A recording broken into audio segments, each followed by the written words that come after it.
হরে কৃষ্ণ। আজকে সকালের ভগবানের বাল্যভোগ আজকে কাঁঠাল নিয়ে এসেছিল বাঙালি মার্কেট থেকে। তো এই বছরে এটাই প্রথম কাঁঠাল খাওয়া, ভগবানকে ভোগ দিয়েছিলাম। আর আজকে ভগবানকে কি সুন্দর ফুলের মালা দিয়ে সাজানো হয়েছিল, দেখুন, ভগবানকে দর্শন করুন।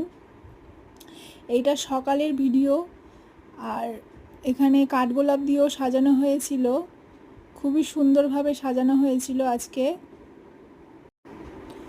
ভগবানের দুপুরের ভোগের থালাটাও সাজানো দেখাবো। তুলসী মহারানীকেও দর্শন করুন।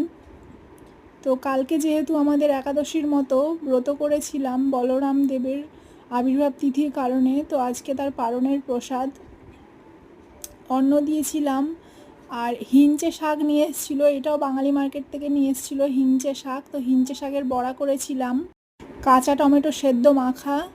ওখানে আছে সবুজ যে ডাঁটা, সেই ডাঁটার একটা চচ্চড়ির মতো করেছিলাম। পনির আলু ক্যাপসিকাম দিয়ে রসা করেছিলাম, শশা দিয়ে দিলাম, কিছু পাঁপড়, অন্নের উপরে গন্ধরাজ লেবুও দিয়ে দিয়েছি।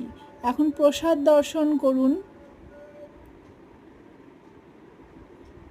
আরেকবার ভগবানকে দর্শন করুন। রাধে রাধে।